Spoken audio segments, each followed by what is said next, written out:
different applications of drones and a little bit of history. Next, I will be getting into the embedded systems and why embedded systems are actually required for a drone system. Okay.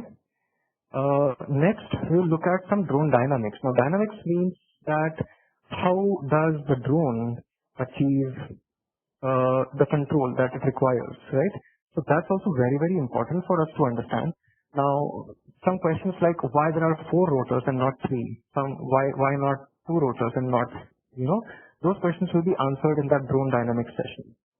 Next, we'll have a look at some of the applications in the industry. Okay, what are the people using IoT drones for? Okay, and we have 2 case studies that we are going to try and understand deeply of how IoT drones are revolutionizing the industry. And the most important part, the next comes the most important part, is how do I start my journey? So let's say that you're a software developer or a coder or just a college student and you're completely lost on how do you start with your drone. We are going to talk a little bit about that, right? And so next we will have some session based on some resources that we have at disposal to help you guys begin your journey. Okay. In the end, obviously, the most interesting part is the Q&A, and we will try to make sure that we reserve a lot of time for your Q&A. So make sure that you stay till the end if you want to ask a question. Okay. So let's begin. What is a drone? Okay. In popular culture, when you say drone, people imagine that it's a quadcopter, a drone with 4 rotors. It can take photos, and the first thing that comes to your mind is 3 Idiots, maybe. Or maybe what comes to your mind is in your wedding, you have a drone which is trying to capture some images. That's what actually comes to our mind. But in reality, drones are a very, very broad category. Drones are essentially unmanned aerial vehicles, okay? And unmanned aerial vehicles is a class of aerial vehicles where there is no pilot. So those are remotely operated vehicles, okay? So you need a remote or some other interface to actually fly that aerial vehicle, okay? So there are multiple different types of UAVs. There are fixed wing, there are multi-rotors, there are hybrids, there are many, many, many types of variants. And as we are speaking, there are more and more variants coming up. All of those are actually drones, okay? In this webinar, we are going to focus only and only on the quadcopter, okay? Because each and every drone is unique in itself. So we are going to try and focus on the quadcopter. Quadcopter is something which has 4 rotors and it is able to fly stably in air. Okay. So now let's look at what suddenly made them famous.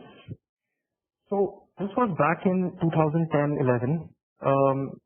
In 2010-11, we saw that suddenly a lot of use cases or a lot of buzz was generated around drones. And in India, I think we saw that probably late in 2014 or something, right? And we saw that a lot of new applications people have started talking about that. And why did that happen? So one of the primary reasons it happened is because technology has improved a lot. We are able to build very low-cost MEMS sensors. We are able to build a very, very high energy density lithium polymer battery, which has revolutionized the drone industry. And most importantly, we have amazing cameras, which are lightweight, which can be mounted on drone, and you can get amazing visuals. So those are the 3 key important factors which we saw has revolutionized the drone industry. One of the biggest players in the industry is DJI. It primarily sells camera drones, right? But the fact of the matter is that the market is actually not there. Majority of the market is in military drones. Okay, so about 70%. This is the data by Goldman Sachs, and they say that from 2016 to 2020, the total market size for total number of drones sold is about $100 billion. That's huge, and out of which 70% of the sales are actually related to the military. Okay, and only 17% of the sales are actually consumer. And another 13% are enterprise, basically companies who are trying to use drones to do or serve some purpose.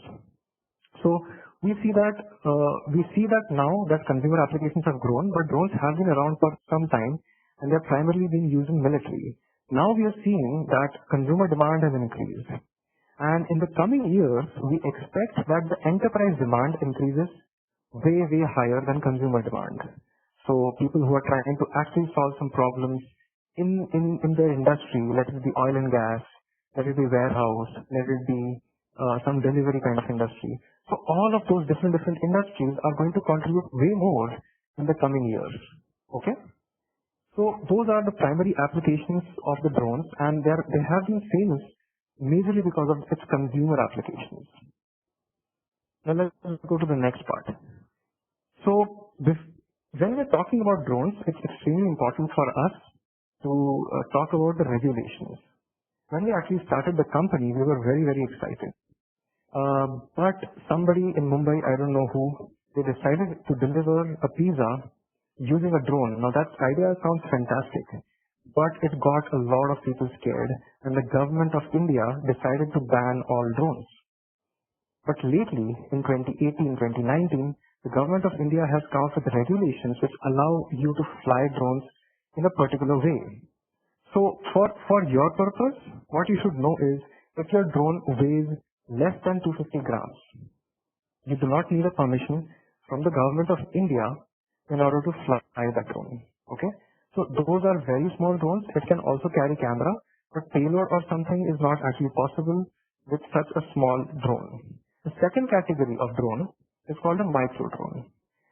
Micro drones are essentially drones which are greater than 250 grams but less than 2 kilograms. Now, those drones actually require special permissions from our government.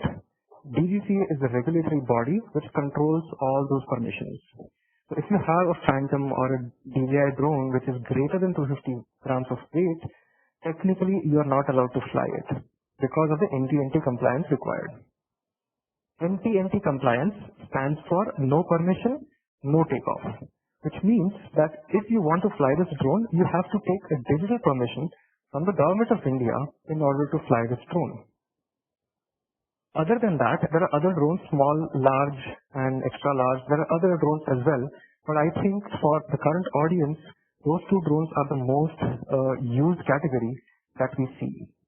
If you want to know more about the regulations, or if you are allowed to use the drones, you log into Digital Sky. Now this is a platform which helps you understand what are the rules and regulations of your drone, and also helps you take permissions. So it's very important for us to know those rules and regulations because it's a chaos right now. So it's very essential for us to know those rules. Okay. Now let's come to the perception that people have, and one of the things that I really like to talk about. So I saw this quote from Forbes saying that if internet can deliver information, then drones can deliver almost anything. Now that's a very powerful statement, and it helps you imagine an amazing future with drones. The problem is that a lot of things people don't understand about drones, and this is why we are here to understand what are the limitations and hurdles which stop us from achieving this dream. Okay, so let's look at why the statement is not accurate or it's not complete. So one of the major issues with drones, and when I say drones I mean quadcopters, one of the major issues with drones is its endurance. If you see the drone, it will fly for like 15 minutes, 20 minutes, and the nano drones fly for even lower amount of time, 10 minutes, 5-10 minutes, right? And people think that if I just add one more battery, the flight time will double. But that's actually not a good way to imagine that. The problem is that drone takes a lot of energy just to stay at one place. About 80% of the drone's energy actually goes in hovering at one place. Okay? Drones are extremely inefficient. So that's one of the main issues currently which stops this crazy growth that we expect, right? So this perception that if I just add one more battery on the drone's flight time will double is actually not accurate. It's very likely that if you add one more battery, the drone might not even take off because it does not have enough payload capacity. Okay? The next issue is payload. Now drones are looked at as payload carrying devices. People imagine that drones can help us bring parcels at home, right? Now, it is technically possible, but just because of the first point, as in the amount of energy it takes for the drone to carry that weight being extremely high, it might not be completely economical to carry such payloads to your home. In fact, when I started my company, I wanted to see this day happen, that someday a pizza delivery actually comes at my home. But it will take a little bit of more time till the technology evolves and the economics of drone delivery actually makes sense. The third hurdle is autonomy. So drones are extremely agile, but how do drones work around humans? That's a very, very important factor. Will it go and crash into the trees? Will it go and crash into your wall? So we need a drone which can be very, very powerful in terms of its autonomy. It should be able to move safely around humans for this vision to happen properly. The fourth issue or the limitation is the regulation. Government of India has a lot of concerns when it comes to commercial flights. Now imagine that you are flying from Mumbai to Delhi. What if a drone comes in the flight path of the plane? Now those are some very, very important issues that the government needs to deal with in order for this industry to grow properly. And the fifth part is the range. Traditionally, drones have a remote control and you look at the drone and you fly it. Okay? So you need some kind of a real-time communication with high fidelity for controlling the drone safely. Now those are the hurdles which stop us from getting to our bigger vision, which is how can drones actually start delivering things, right? So those are some of the very, very practical limitations. So this brings us to the next point, IoT drones. So one of the things that IoT drones does is internet is everywhere. So automatically the range of the drone is extremely high. I can sit here in Mumbai and control a drone which is all the way into the US. And I'm controlling it using the internet. Now this brings in a whole lot of excitement in people. And it solves a lot of issues that we saw in the previous slide which are related to range. So internet can actually help solve some problems of drones that we saw in the previous slide. Okay. Obviously, if you have an IoT drone, you want it to be completely autonomous. You don't want any lags so that if the drone is crashing onto a wall, you can't sit somewhere else and control it. It needs to be very, very real time. So that's one of the aspects that if you want to see this drone IoT become a success, we need autonomous drones as much as possible. And obviously the endurance and payload depend on the type of application that we are using. And IoT drones also help government know where those drones are. That's what the government's main problem is. They want to know where those drones are.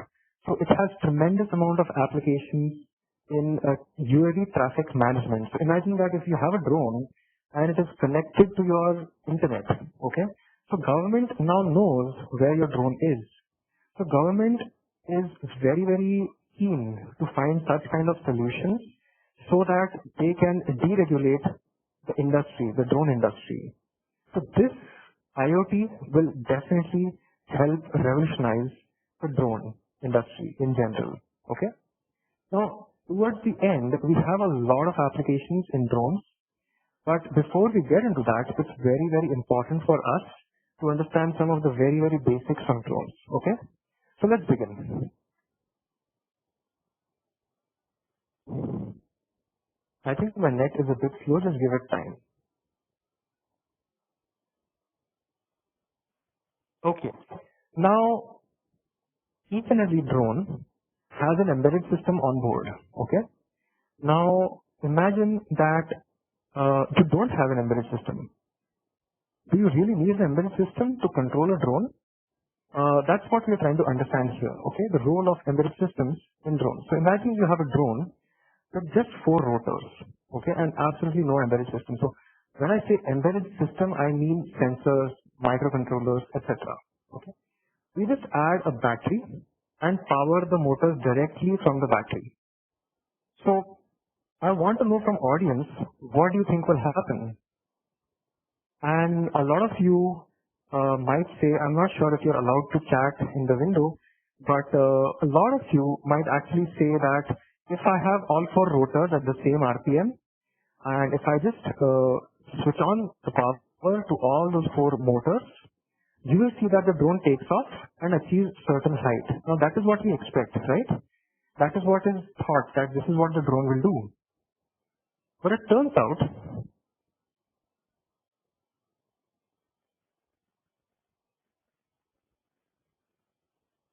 so you guys can see my screen, I'm assuming. This is a video that I wanted to show.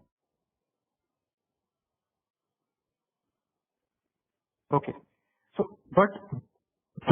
this is a drone, a Pluto drone, where you can simulate or emulate this exact thing. So what we are doing is, we are just taking the drone, we are not using any sensors, we are just powering on all the four rotors with same RPM. And let's see what actually happens. So you see that the drone just flips over. Gautam, I hope this animation is visible. Just let me know if it is not.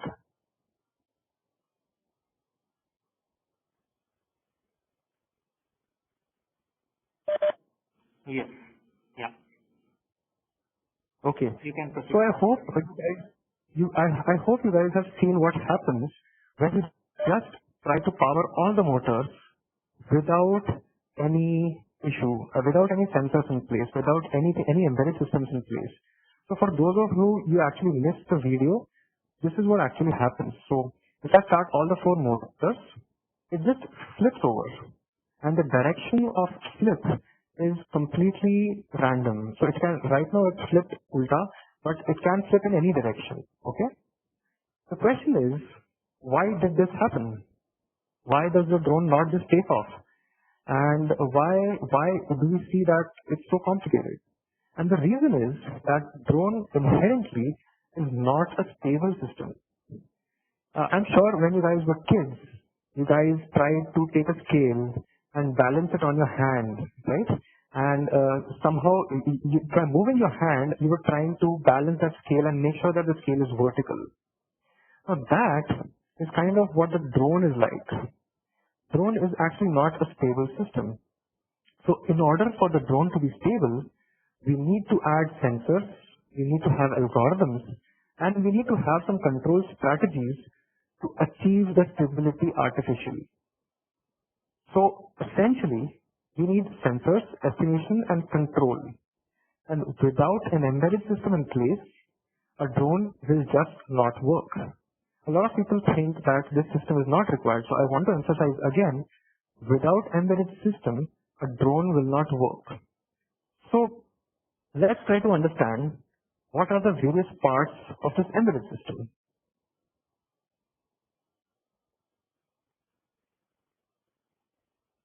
Okay. So we look at the details of the embedded system. Now this system is a very, very generic system.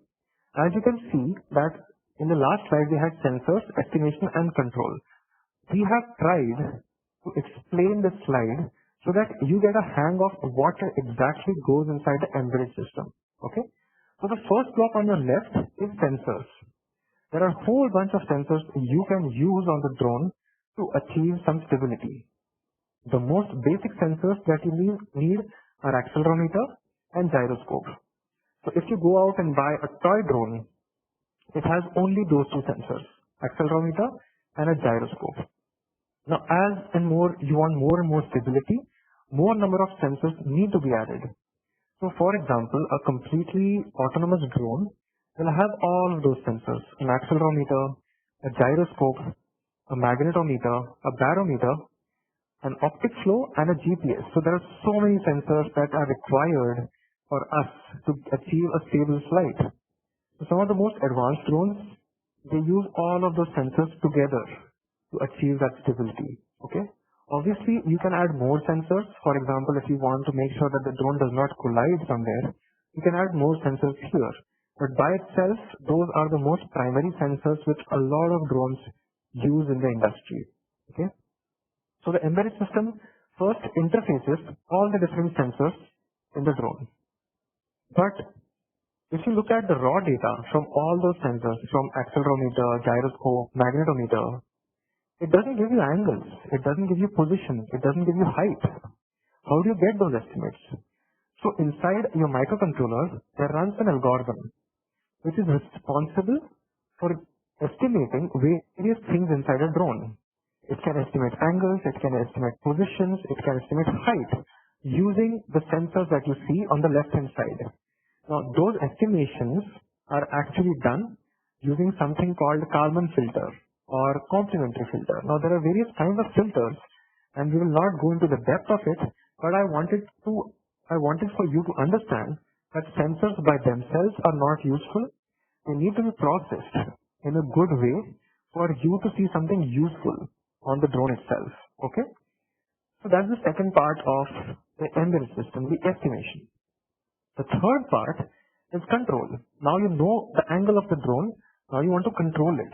So what you do is you take user commands. Now this happens using a remote control or an app or via the internet. So user commands can come from here and they can tell the control system what needs to be done.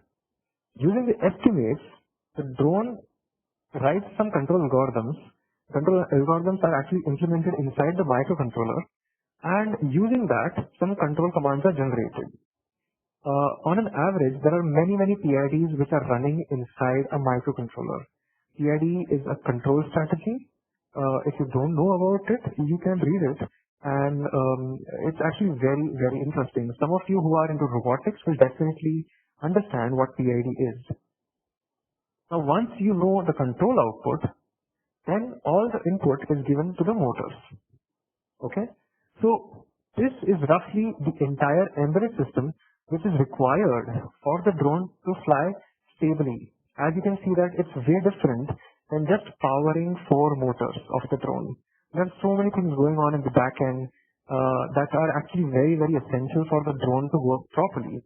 And that's why there's a lot of emphasis on the embedded system of the drone. Now let's take a small example. So we have built this drone, and we have used our old flight controller called Primus. Okay, this is an example of an embedded system. So let's look at various parts of this drone.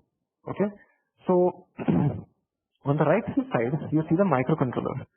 In the microcontroller, most of the algorithms are executed. Your estimation algorithms, your control algorithms, all of them actually happen here at the heart of the microcontroller. Okay. And there are some sensors. For example, here we see a barometer. Barometer is a pressure sensor. It senses pressure. And using pressure, we estimate the height using some estimation algorithms. We also have a USB port. Now this is meant for charging the drone battery. We have a switch. We have a port for adding a camera. On the top side of the board, we have the 9-axis sensors. So this is a very small 3 millimeter by 3 millimeter by 1 millimeter IC. So it's an extremely tiny IC which has all sensors: accelerometer, gyroscope, and magnetometer. Now this is the heart of your drone stability. So all stability algorithms depend primarily on this 9-axis sensor that you see over here. Okay. Other than that, this board also has an ESP sensor, so you can directly connect it to your internet and control it via internet. So this is an example of an embedded system which is used to control the drone. Okay. So now we have kind of covered some basic electronics and embedded systems which are very essential for us for the drone to run properly. So that itself by itself does not fly the drone. The next part is the dynamics. Now what do you mean by drone dynamics? So drone, as you can see on the figure on the right, there are 3 angles: the roll, pitch, and yaw. Now drone can move around those axes. You can see there are 3 axes: X, Y, and Z. And depending on where the drone wants to move, you try to achieve that particular angle. Okay. So this study of how the drone achieves to move ahead, to move behind, change angles is called dynamics of the drone. Okay? So just to quickly summarize, there are three axes of the drone: x-axis, y-axis, and z-axis. Roll is the rotation angle about the x-axis, rotation angle about the x-axis. Pitch is the rotation angle about the y-axis, and yaw is the rotation angle about the z-axis. So those are some very, very primary angles that the drone uses to achieve certain motion. Now the question is, how do you roll the drone using the motors? Okay, so the simple answer is by changing the RPM of each and every motor on the drone. Now let's take a small example of how we could possibly roll the drone. Okay, now you can see on the figure here, we have a drone and there are four motors: M1, M2, M3 and M4.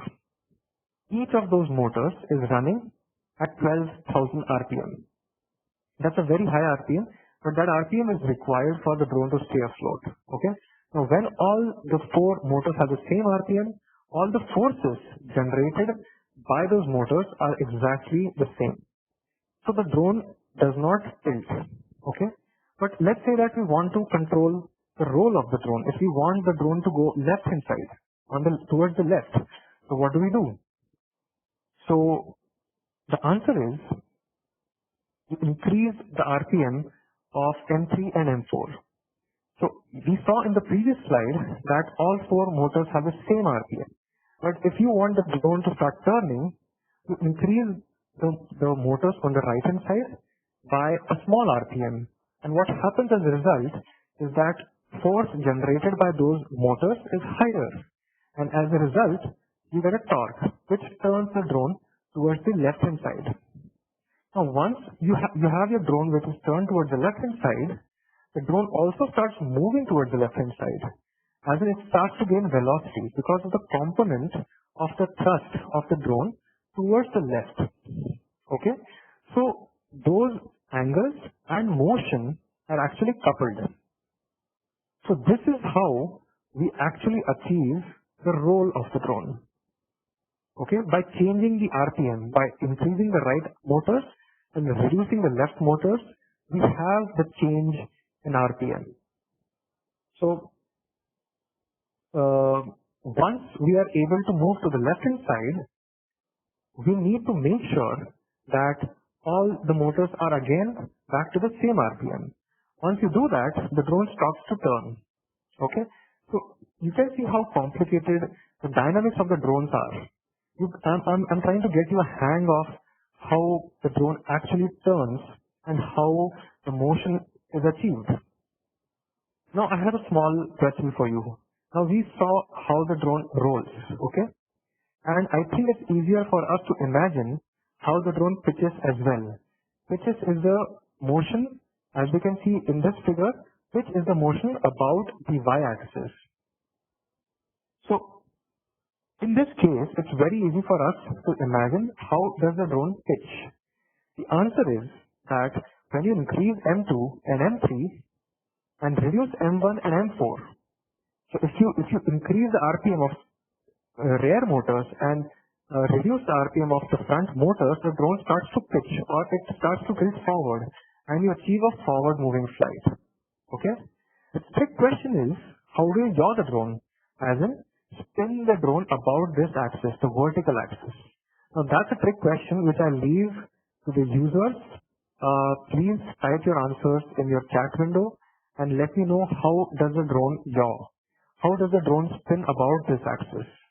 So let's see what we can give that person later. But this is a question from me to audience of how do you think the drone will start to yaw. Okay? So this is the dynamics. So we kind of achieved some kind of understanding in some basics. So we saw that embedded systems are important. We also need to understand the dynamics of the drone for us to control it. Okay. Now I think it's time that we look at some applications of drones. Okay. Now I have some. There are many applications in the world, and I have chosen some applications which I think are very, very interesting. So the first two that you see on the screen will be discussed in detail in the coming slides, but let's look at some other slides, other use cases. So I think 2 years ago there was a coal mining industry which wanted to figure out whether the proper work is going on in the mining area. So they wanted a drone which can monitor the coal mines remotely, and this entire thing was going to happen via internet. So this was a very, very interesting opportunity that we got to see, the use case that we got to see, that they wanted to surveil the coal mines area using the internet. The second application that I'm really excited about is the construction industry. Now, buildings take a long time to build, but can the higher management go every day to check what the progress of the construction is? Probably not. So what we want is that if there's a boss, somebody who's trying to construct a building, he should be able to remotely monitor his entire construction industry sitting on his desk. So that's one of the very, very interesting use cases which is now upcoming very much in the IoT drone space. So this obviously will happen through an internet-based communication. The third industry is solar.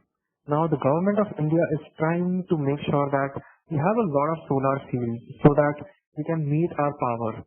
But solar industry requires a constant maintenance. You need to understand whether there is some power issue in one of the solar panels, or one of the solar panels is overheating. Now how do you monitor such things? So drone is the answer, because solar panels are so huge and they are so closely spaced that it will be very, very hard for each and every individual to go individually to check each and every solar panel. So drones are actually being used in those three areas in a very, very big way: solar, construction, and coal mines. Also, the next application that I want to talk to you about is drone delivery. Now everybody is excited about drone delivery, but as we saw in the previous slide, that something like a parcel delivery is unlikely, at least for some time. Google, Amazon, a lot of companies have actually tried it. It has worked also, but the economics of it is still yet to make sense. So this parcel delivery is going to take some time. Okay? And the reason is economics. But you can also deliver some extremely critical components like healthcare. Imagine that somebody is having a heart attack and you want a defibrillator on site immediately.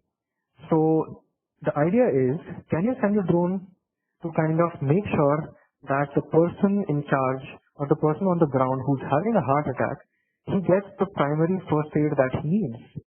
So that application has gained a lot of traction, and it is actually possible that we are able to build something like this using the IoT drones. So what we need is a 5G enabled drone which is able to take instructions from the internet or from your app and immediately call the drone for a first aid. So this is something that a lot of governments outside of India are actually trying to crack, if the drone can actually help in first aid. There are other applications also which are not that critical, but they are very interesting. So for example, drone swarms. Now all of you must have seen drone swarms. Drones are, they can fly together and they can form some really amazing swarms in the air. And so one of the use cases that companies are trying across the globe is that, imagine that you're entering a mall, and once you enter, a swarm of drones is flying over your head inside the mall, and they are trying to advertise for something. Now that's a brilliant, brilliant way to advertise your drones, advertise your product. So drone swarms are actually being used for entertainment and also for advertising. So this is also a very, very interesting application that we have seen, I think, in the past. Intel has done it. Many other companies have done it. In fact, we are also trying to build some swarms at our place. And I think in some time we will achieve that. And we can see some interesting experiments in drone swarms. Also, drones are heavily used for industrial inspection and sensing, but those are not primarily used for IoT. Generally those inspection and everything, they happen when the pilot is there on the remote site. Okay, so this is roughly the most cool applications that I have accumulated for you guys, which are very, very famous in IoT drones. Obviously, there are a lot more applications which are out there, but I thought that let's stick to some very, very cool applications. Now, as promised, I want to discuss two case studies with you guys. Okay, so one is the home security. So this is actually a very, very interesting application, and let's just quickly look at it. So imagine that you are somewhere in US, and the reason I'm saying US is because US people generally have very, very big houses of the order of 2,000 square feet, 3,000 square feet, and you have like a big garden around you, and it happens that those are very, very important for the drone to fly properly in those areas. So the problem is that home security. Imagine that you're working in the US and you leave your home, go to your office, and you're worrying if there is an intruder close to your home who's trying to attack or vandalize your home. So what do? You're really worried because sometimes, as you may have seen, that protests erupt and suddenly your home can be in danger. So how can you make sure that you know what is happening around your home? So there is a company in the United States called Sunflower Labs. So this company has come up with a very interesting concept. So imagine that you're sitting at your office, you press a button, the drone takes off from your the park outside your home, and it immediately moves around your home and gives you a live feed of your home so that you understand whether your home is safe or not. So this is an extremely cool application that I'm really excited about, and I would really like to see this happen in front of me. And I think it's a really cool way for the drone to provide some sense of security to a user that what is going on around his home. So this particular idea is actually a very good idea, and the way they do it is that they have the pods, drone pods. Now drone pods are basically a box which actually has a drone inside it, which will make sure that the drone is constantly charging and it does not get wet in the rain. So you have drone pods mounted on your garden somewhere, and the moment you want to see a live feed, the drone pod opens up, a drone comes outside, drone takes off from the drone pod, surveys around your property using a GPS, live streams onto your device, and once it is done, it goes back and sits in the drone pod. Now this is a really, really cool application which makes a lot of sense. Now, obviously this is easier said than done. There are many issues.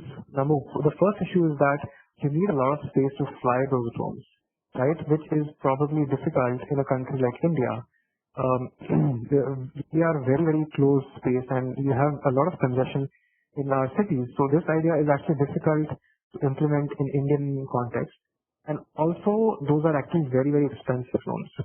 But I think that such applications are definitely helpful for us to imagine what IoT drones can be like. So this I found is a very interesting application that I'm very excited by. Now, the second and the most popular use case that we get all the time in our mail is the warehouse problem. Now, I'm sure a lot of you must have heard about this problem. For those of you who have not heard of this problem, let me explain what the problem is. Now, because the cities are so dense, you have a lot of warehouses around the city, and most of the demand happens using those warehouses. Now, because of online presence of most of the things online, Amazon and many other markets are there, Flipkart. So they have a lot of warehouses, and there's a lot of transactions happening inside a warehouse. A lot of times what happens is there is a mismatch between the physical inventory, as in the goods kept inside the warehouse, and what the system thinks is inside the inventory. So a lot of mismatch happens in this area. And the question is, how do you reduce this discrepancy of physical inventory versus system inventory, right? Now this is a very, very interesting problem. And a lot of people have attempted to solve this problem, and most of the solutions are deployed in the United States and Europe. There is one or two solutions demonstrated here in India as well, but I'm not completely sure of how good or bad the systems are working. So how does the drone actually help? So imagine that somebody wants to pick up a particular inventory from a particular location, but what he ends up doing is he goes to a different location than what is intended, and he picks up the goods from the other location. Now this creates the error or the discrepancy between the physical inventory and system inventory. And due to this, there are a lot of issues which happen inside the warehouse. Now how can a drone help? So the best way would be that if there's a transaction happening, which means that if a person is going to one of those places, one of the locations inside the warehouse and picking up the inventory from there, the drone immediately goes to that place after the person has left and checks whether the person has taken the right goods or not. Has he taken the right quantity or not? Now, this kind of operation will require drones, so that humans and drones can coexist. So this is one of the solutions that is very, very interesting. So this helps this process is actually called cycle counting, and people are heavily using drones in general for cycle counting. And the problem is easier said than done. One of the main challenges is that warehouse has a roof, and when it has a roof, the GPS signal cannot penetrate through that roof. Okay, so the drone does not know its own position. Now this problem is called localization. Okay, how does the drone know where to go, where to look for, etc., etc. So just like in our phones we have GPS which work and help us guide the way, drones also need some external devices for them to understand where they are and to understand how they want to travel from point A to point B. Now, since GPS does not work indoors, there are other technologies which people have used. One of the technology that people have used is called markers. Those are basically RFID markers. Those are basically kind of QR codes which work and give you an idea of how the drone would probably navigate inside a closed space. So those QR codes actually can help decode the position of a particular area. This is one way. Other way is that you have some Bluetooth beacons or Wi-Fi beacons for the drone to understand where the drone is. Now here also we can see that some kind of IoT application is way more suitable because IoT have some modules which can be used for the drone to localize its own position. Okay, so this is actually a very tough problem to solve, and some people have actually solved this problem using various technologies. The problem is because of this localization problem, the capital expenditure to drones is very, very high. And also in India, warehouses are unstructured. They have very little spaces inside or between them. And what happens is that it becomes difficult for a drone to move inside those warehouses. So I think this problem, whoever has solved this problem is really, really technically very, very powerful. It's not an easy problem to solve, and this is actually a very, very inspiring application of an IoT drone use case. Those were the two use cases that I thought you guys should look into. Those are very, very popular, and if you want to know more about it or discuss more about it, we can take it offline, and I'll give you my email address, and maybe you can, if you have more ideas, we can connect back offline later and discuss some of your ideas. Okay. So one last thing before we exit, drones in warehouse are being used for cycle counting and not for actually placing the goods from one point to another. And as we saw previously, that is not a good idea, majorly because of payload limitations of drone. So something like this is actually not possible. Something like cycle counting is possible. People are doing it, but actually carrying the payload and putting it in the right location is something that is still futuristic. So have finished the various applications of drones in IoT, and there are many more, and we'll see if we can have some Q&A in the end to see what kind of applications people want to try to build. Okay, so now the next question that I want to address is, how do I start my journey? Now let's say that you're a student, college student, or somebody from software industry who's trying to start his journey or trying to build an application. How do we many drones available in the industry? This is something that we have built. It's called Pluto. This is a very small nano drone. It can help you learn how to fly because initially you're going to crash a lot. It will also help you code using our APIs, and it's kind of low cost. So if you're somebody who has a low budget, if you just want to get a hang of drones, what are the different things that you can do with it, then I will recommend that you go with something called Pluto. So Pluto is something that is for beginners and something to quickly try your idea, prototype it quickly. Okay. If you are somebody who is experienced, if you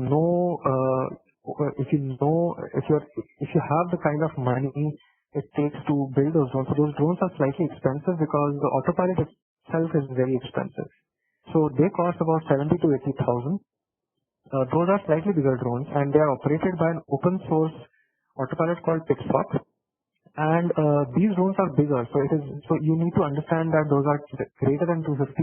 So the problem is you will need some permissions from the government if you want to build a drone which is greater than 250. So this is actually not recommended for beginners, but people who are very well versed in the industry, who have done drones before. So this is also a very good autopilot, and this is also a very good way that you can start your journey, not start your journey, but kind of get into a prototype. And the third and the most common drones in the industry are DJI. Now DJI makes complete, like they are not you can't aware of the drones. So those are completely closed. They are completely productized. They have amazing performance, but the cost is very, very high. So DJI drones typically are about 1 lakh plus, and the programming is very less features for programming are available.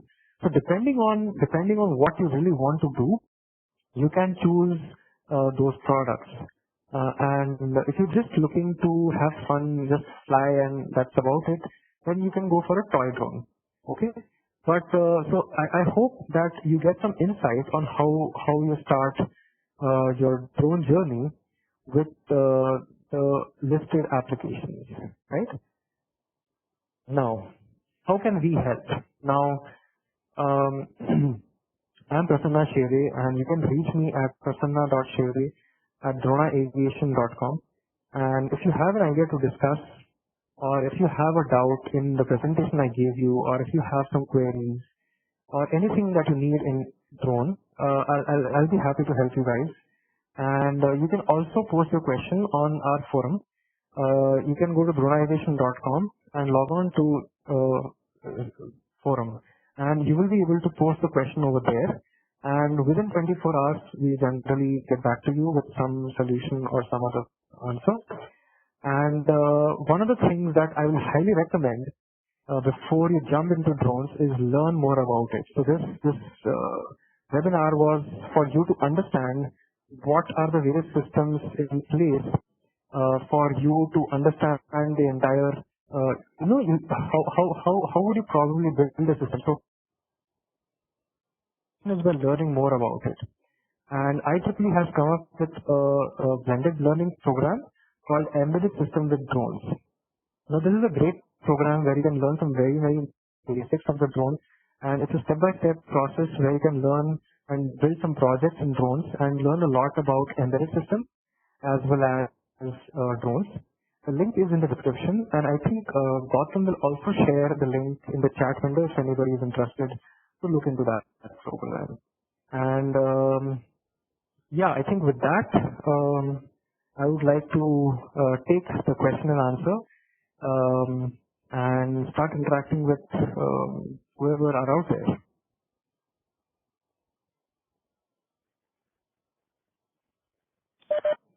That was an excellent presentation, Prasanna. Thanks a lot for a detailed technical session on drones. I hope it was quite informative. So there are a lot of questions. I'm just trying to collect some of them which are common in nature, and some of them have been addressed in the Q&A window. So a few questions. Okay. So one question is, one of them, especially Abhilash, is facing issues in flying the drone more than 2 meters. So how can he deal with that problem? Is one of the questions that we have. So Avinash, he's not able to fly the drone more than 2 meters height. Yeah. So what would be your recommendations? Maybe there are certain parameters I'm assuming associated with it. So yeah, okay. So Avinash, a lot of things can actually affect why the drone is not going beyond 2 meters. Number one is maybe you do not have your batteries fully charged. Now that's the most common things that you can see which happens is that the battery itself is not fully charged. So I would ask you to charge the battery properly and make sure that your drone has the charge properly. And I think that's the most common reason why the drone does not go beyond a certain height. So yeah, charge the battery properly. If the battery is damaged, that is also a reason. So you can also try to get a new battery and just use the drone to fly properly. So excellent.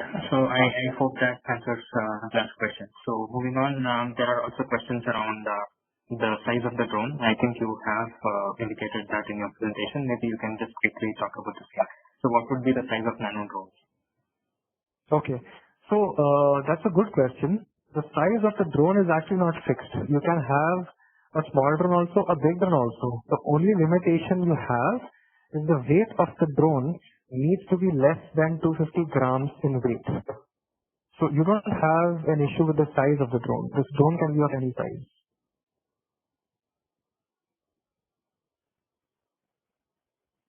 Also, the drones that are greater than 250 grams of weight, they can be fixed-wing aircraft. Now, fixed-wing aircraft are very, very big in a lot of sense. So they have very big size, but as long as those guys are,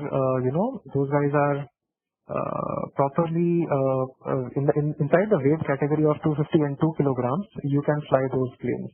There are no size limitations. Perfect. Yeah, that sounds good.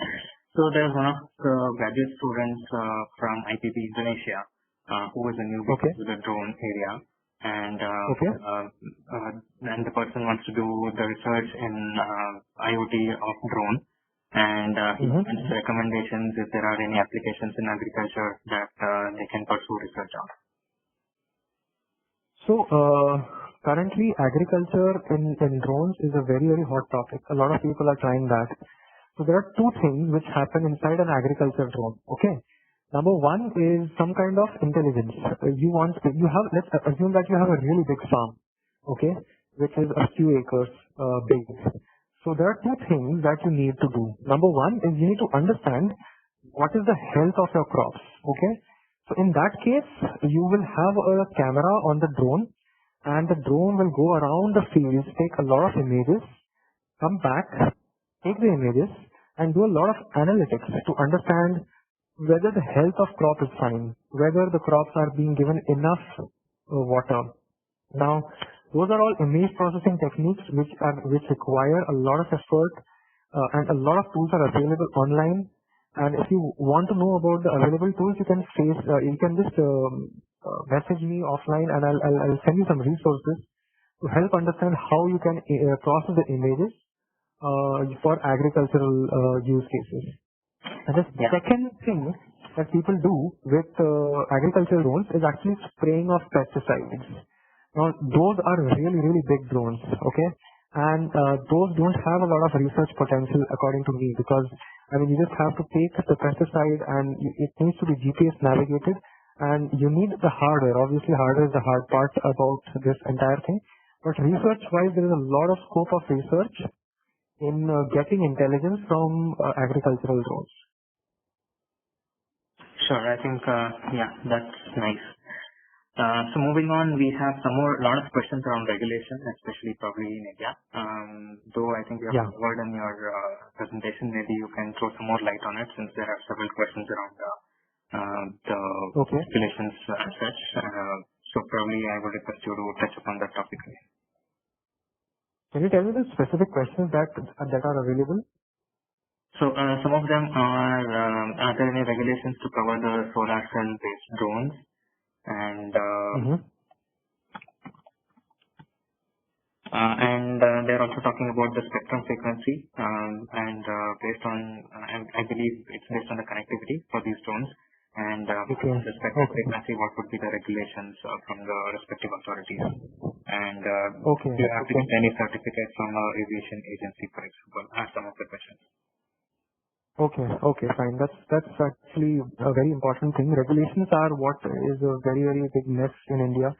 So let me just quickly touch base upon the regulations. So there are primarily two things. One is, if your drone is less than 250 grams of weight, you do not need any regulations. Okay, but it assumes that the frequency of communication with the drone that you're using is an open frequency. In India, you are allowed to talk to the drone with a frequency of 2.4 gigahertz. Now this is an open frequency which even Wi-Fi uses. So, I mean, if you're using a 2.4 gigahertz drone which is less than 250 grams of weight, you're completely fine. There are no regulations. If your drone is more than 250 grams of weight, you need to do two things. Number one, you need to register yourself as a pilot, and there are certain qualifications that you need in order to safely operate that drone. The second thing you need to do is, you need to register your drone with Digital Sky. Digital Sky is a platform where you can register your drone. Okay? Now once you've registered your drone and the pilot, the next thing you need is the permission from the relevant authorities. Now the relevant authority is the DGCA.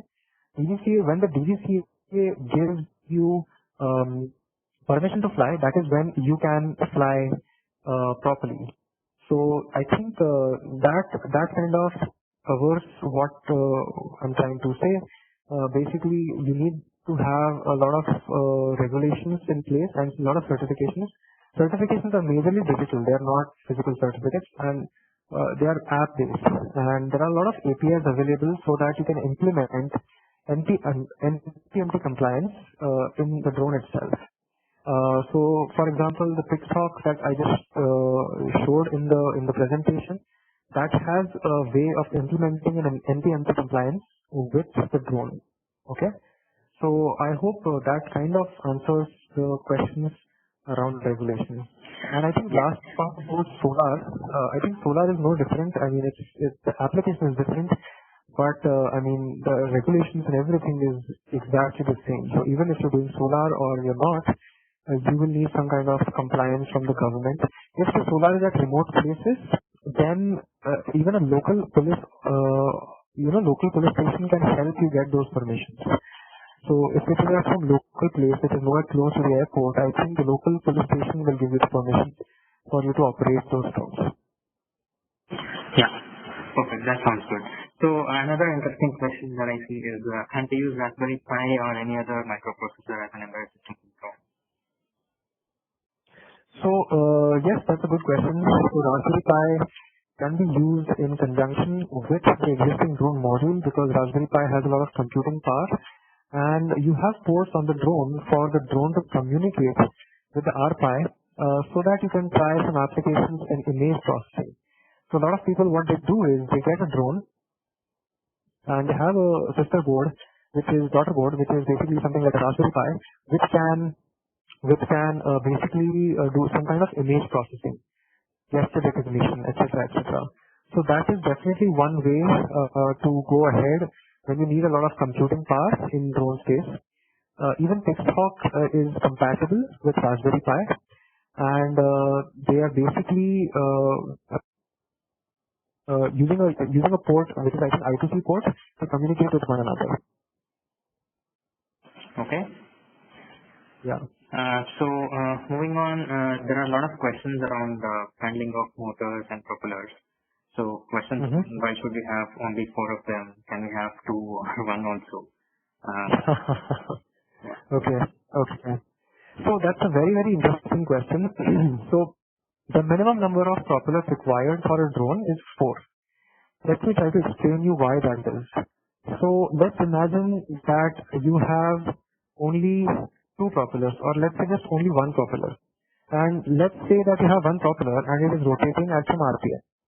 Now, because of conservation of angular momentum, if the propeller is rotating clockwise, the entire drone will start rotating counterclockwise. You must have seen helicopters. In case of a helicopter, when the tail rotor, you must have seen in the movies, when the tail rotor is dislodged, the entire helicopter starts rotating in the other direction. Now, that's what happens if you just have a single rotor. So that's the reason that you need at least more than 1 is required. Now, if you just have 2, you will not have rotational issues, but you will not be able to control all roll, pitch, and yaw properly. You will only be able to control maybe just roll or pitch. If you want to control just the 2 rotors, you need additional control using servos. So if you have 2 rotors, and if you have some servos to kind of tilt the in certain way, you can definitely do it. But that will increase the weight because you're adding servos and other electronic things. And in fact, if you just have 4 rotors, then and no servos, then you require minimum of 4 because that helps you achieve roll, pitch, and yaw control authority. You are able to control everything as you need. Otherwise, it's very, very hard to control all the different angles that you need for the stability of the drone. And I think that's very important. So one of the videos that we did at Drona Aviation is regarding that, and I'll ask you to go to dronaaviation.com the YouTube link of Drona Aviation, and you can find some videos regarding this thing in that YouTube video. So yeah. Super. So another interesting question. So what kind of drone was used in the Surgical Strike movie? I guess it's Uri, probably the Surgical Strike. Okay, I really don't have the answer to that question, but I can guess. I can probably do a military drone, maybe, if at all a drone was used. Yeah. So, but what they showed in the movie is basically it's very, very far away from reality. I mean, it's not that easy. The drones have to have certain level of endurance and range also, and it's not very easy to achieve that. It's probably a quadcopter, which has a long range and it is military grade, I think, as you correctly said, but it's not some Eagle which has been modified. So I think that answers it. Sure. Yeah. So I think there are also a lot of questions around bringing connectivity to drone. I think there are questions around can it be 2G and ranging upwards to 5G. So I believe 5G is mostly based on the kind of applications the drone would need. Probably I would request you to elaborate further on that. So this question is based on the cell tower based modules, which are 2G, 3G, 4G, 5G, right? Okay. So in general, how do we get internet onto the drone? Meaning, how is it connected? And then the questions move on from 2G onwards to 5G. Can we have 5G as well? If yes, then what kind of applications do we look forward to as far as 5G is concerned? Okay, fine.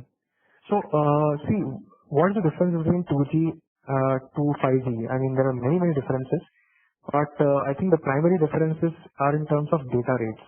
2G networks don't have a lot of data rate capability, but whereas 5G has a lot of data rate capability. For a user, for a developer, it is best that you develop technology based on the latest tech. So I would ask you to develop the tech on a 4G or a 5G rather than 2G, because 2G networks are currently very, very less in the country. And I think they're very less in number, and they're very slow. And if you want high-speed internet, you would want to work on 4G. So imagine that your phone is somehow sitting on your drone. Now that's how actually the 4G works. So you have a small module which looks kind of like a small Arduino. Okay, it's a small PCB board which has a SIM card, which has all the various components required for the drone to get the internet, and using a UART port or a USB port, this module connects to the drone. Okay, once you have the module connected to the drone, you need some kind of a computer to kind of interface and look at all the various protocols that the internet has sent, and from there you kind of start getting commands. It's slightly more complicated, but it's definitely doable.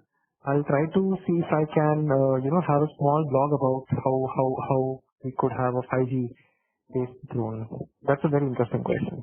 That's interesting, and also probably the controller that the drone has also can be connected to internet, and then you can establish an internet connection to that as well, I believe.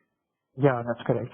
So yeah, I think moving on, there are some more questions around the algorithm for the drones itself, algorithms for collision avoidance in multiple drones environment is one question, and in general, how do you approach developing algorithms based on several use cases, and which is the best algorithm for drone clustering is another question. Okay, can you just what is the first question? Can you just tell me the first question? Yeah, maybe we can take this up. Which is the best algorithm for drone clustering? Okay. Is the question. Okay. So, okay. I guess we would further elaboration on the question. Yeah, so I think what I understand from the question is that basically you have a bunch of drones, a swarm of drones, and I think the user is trying to understand how does a swarm work together. I think that's what the question is. So, see, if you want to create a swarm of drones, you need the drones to be able to talk to one another. Okay. Now let's imagine there are 50 drones. Okay, and there are 50 drones, and each one of the drone is trying to talk to one another. Now that's a very complex problem, because all 50 drones talking to one another is going to be a chaos, because the bandwidth available in the drone in general is extremely low. So the best way to kind of go for a swarm kind of a thing is to limit the drone communication to only the next drone. So if you have 50 drones, one drone will only be able to talk to the next drone. Okay, and they kind of pass on the information in like a chain.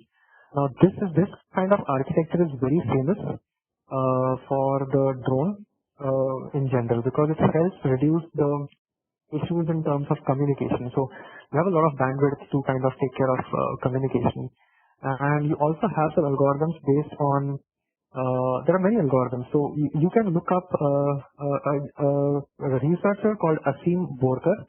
He has made some really amazing algorithms for how would you approach a swarm of drones. Now what I'm talking about is the algorithms that he's actually implemented in IIT Bombay and shown that those algorithms actually work. So you can look at Asim Borkar's work, and he has shed a lot of light. It's very hard for me to explain those algorithms in detail because it will take a long time, but I think you will get the gist once you read the paper.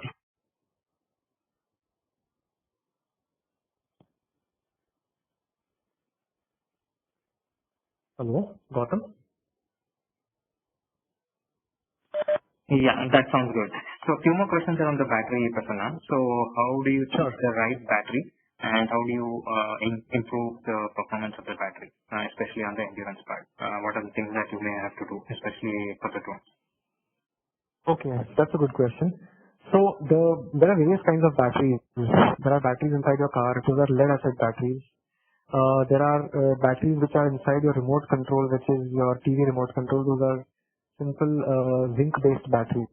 Now there are many chemistries which are available, and what you need to look for is what is the battery which gives you maximum amount of energy and minimum amount of weight, and this is called the specific weight of the battery. So for example, a lithium polymer battery in a particular amount of weight gives the maximum amount of energy. So lithium polymer is the best battery which has the highest energy in a given amount of weight. So as I said earlier, weights are they go very against the drone. So you want to reduce the weight as much as possible. So if you want to increase the endurance, what you want to do is you want to choose a lithium polymer battery, possibly of a very high quality, which has very good energy to weight ratio, and try to reduce the weight in unnecessary things. Don't add unnecessary weight on the drone. Otherwise, the drone is too heavy to kind of take off. Now, this is one way to do about it. This is the electric way. Now, there are other ways. Now, somebody has developed a fuel cell-based, hydrogen-based fuel cell. Now, hydrogen has a very high energy to weight ratio. So, fuel cell-based drones are also very famous. Also, there are IC engine-based drones. So, let's say that you have an IC engine on the drone itself, which converts fuel into electric energy using a generator, and that electric energy is used to kind of fly the drone. So, I think those are the new ways you can increase the endurance. So, to summarize, if you're doing electric, you should go for lithium polymer battery. And otherwise, you can look at some kind of hybrid drone. Those drones are called hybrid drones. So I think that kind of answers the question. Yes, Prasanna, definitely. I think that was good. What are the basic components that you would suggest to build a nano drone? Is the other question that we have. Okay, so in order to build a nano drone, you need a bunch of things. The first thing that I'll say is you need a good motor, and those are, for a nano drone, the best choice is generally brushed coreless DC motors. Those are very high speed, small motors which are lightweight and of a very good quality. So you can look for brushed DC coreless motors. Okay, those are very lightweight and high RPM. The second thing you need is a propeller, small propeller. And you need a small lithium polymer battery, typically of 200 to 250 mAh. You need a small flight controller. Without flight controller, the drone cannot fly. So you need a flight controller. If you're using Pluto, your app becomes a remote. Otherwise, you also need to buy a remote to have. If you are using a third-party flight controller, you also need a remote controller. And finally, you also need to charge the battery. So you also need a battery charger. In case of Pluto, you have the battery charger on board, and there are some drones which also have this facility of having a charger on board itself. But I don't know what are the different brands, but I think those are the basic components that you need for you to build a drone. We also have a YouTube video on how to build a drone. Okay, so you can just go to YouTube Dronization channel, and we have actually a very nice video which explains in detail how you would want to build a drone. You can just go ahead and have a look there. Sure. I think that should answer the question. And a few more questions on the tools. Are there any online simulators that are available for drones? And also modeling. Are there any modeling related tools that you would recommend? Okay. So simulators, we have a small startup with us who is our collaborator. He has made an amazing tool to simulate drones. So we can share that link with you. Just get in touch with me at my email address, and we will send you the link of that simulator. There are many simulators available on the internet itself. If you're just looking to fly, a lot of simulators are available. If you're looking to simulate for research purposes, and if you're looking for a gazebo-like tool, that is also available. So Pluto, our developer has developed a tool to simulate a Pluto on Gazebo platform. So we will share those links with you if you want to understand how to simulate. And the third thing I think was around modeling. Now drones model is actually quite complicated. It has a lot of equations, and what I'll recommend to you is that you can look at the leader in the drone industry.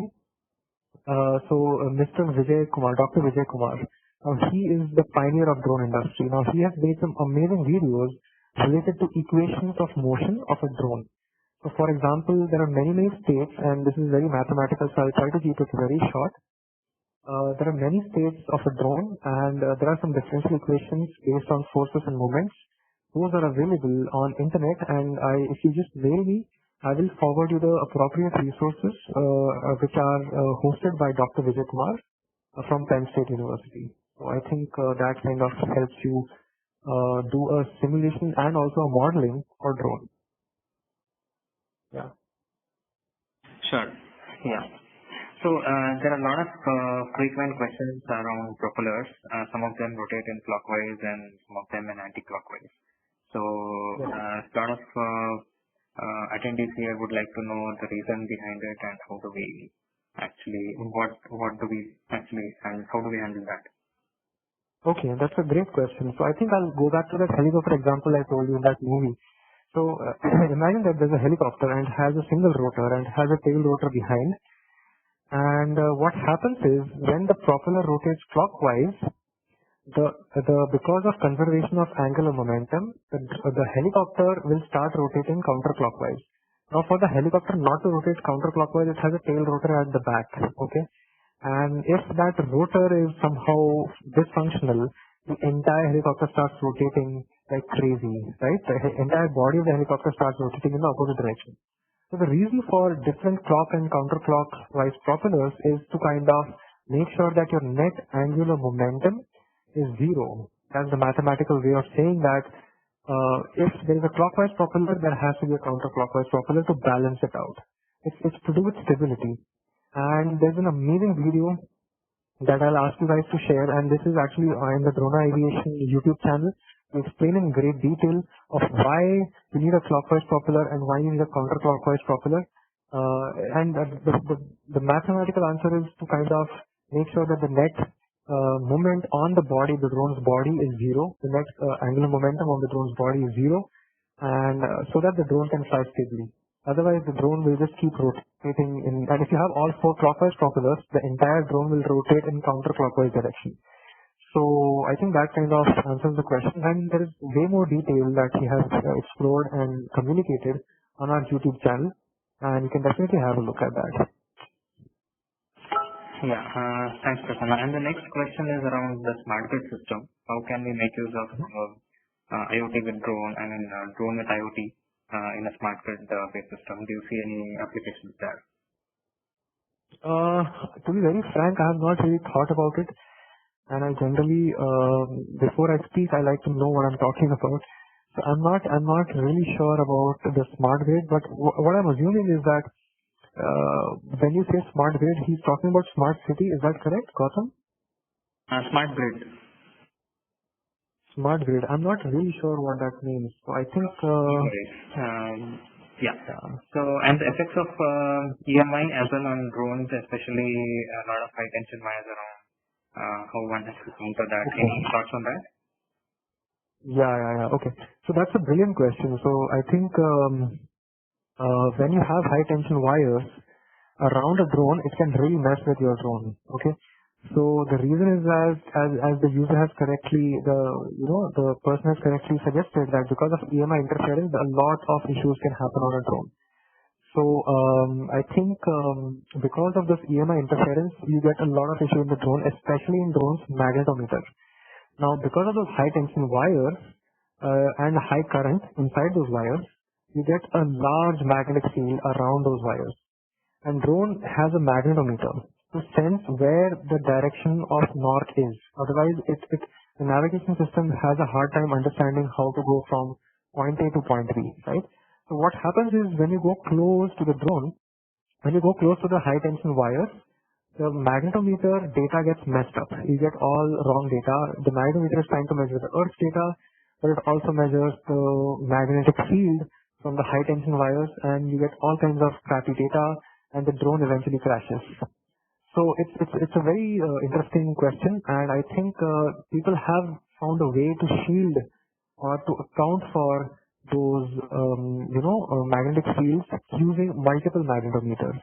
So if you have multiple magnetometers, you are able to estimate what is the external magnetic field of that high tension wire, and using that you can ensure that the drone is able to work even close to the high tension wires.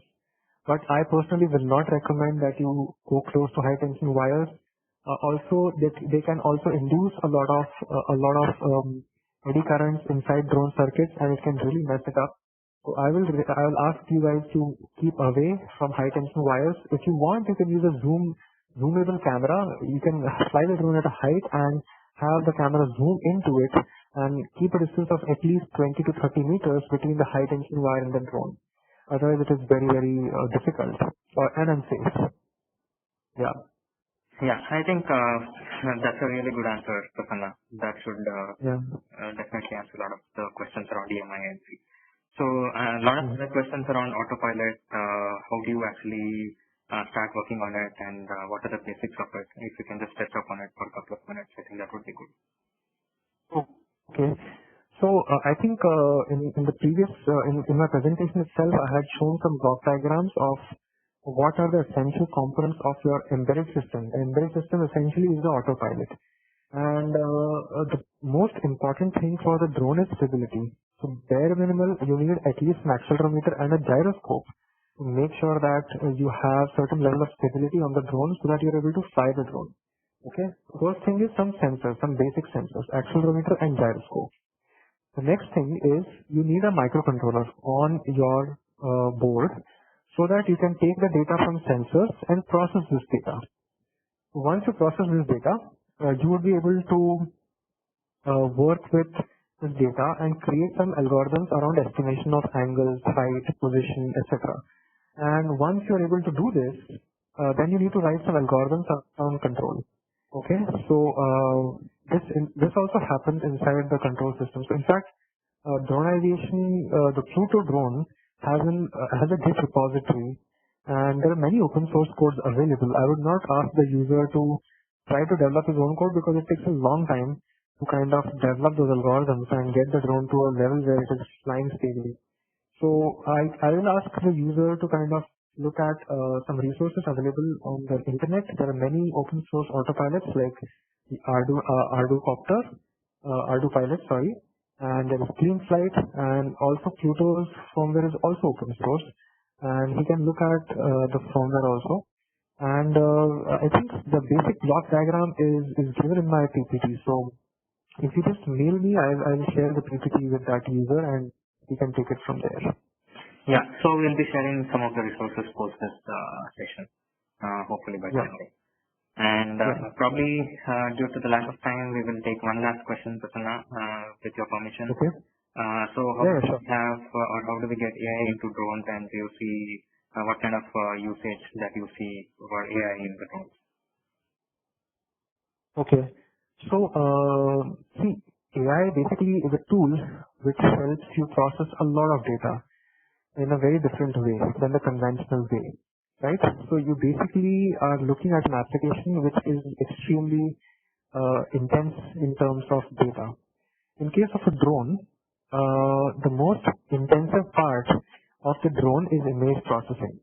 Okay. So let's say that you're trying to navigate inside a building and you want to make sure that you don't go ahead and collide onto the wall. So how do you do that? And the answer, one of the answer is using AI. AI can be used to recognize where the wall is, where a person is, what kind of a person it is, and a lot of other image processing based applications can be done using AI on drone platform. So AI is essentially a great tool which you can explore with drone, and you can try to implement some algorithms around some kind of image processing based application. And image processing based applications are tremendous. I mean, there are too many. So, I mean, it's a very, very large field, AI based application. Other than that, nothing immediately comes to my mind, but I'm sure there are many other things that you can try. Some people have tried to not do the systematic way of taking data from drones using sensors and doing estimation algorithms, but using AI directly. So you can also try that. So if you just have sensor data coming onto your drone, you can implement an AI-based algorithm to kind of make sure that the drone itself is stable. That's one more application that I have seen people do, to use AI to kind of create that stable platform for the drone. Super. I think that sums it up. And I would like to apologize to the rest of the attendees for whom we could not answer all the questions. There were more than 600-700 questions, so I could only collate all of them, and at least we tried to answer some of your questions. So thanks for actually patiently listening to us and attending this webinar. And a big thank you to Prasanna to be able to answer all these questions. Yeah, we would then end this session with a big thank you to everyone. We will be sharing the recording as well as the presentation probably in a couple of days' time. And we will look forward to hearing from you. And please subscribe to our webinar series to get some more interesting webinars in different emerging technologies. Thanks a lot, everyone. Stay safe. Yeah. Thanks, Gautam. Thanks a lot. Yeah, thanks. Yeah. Thanks. Take care, guys. Yeah, bye. Yeah.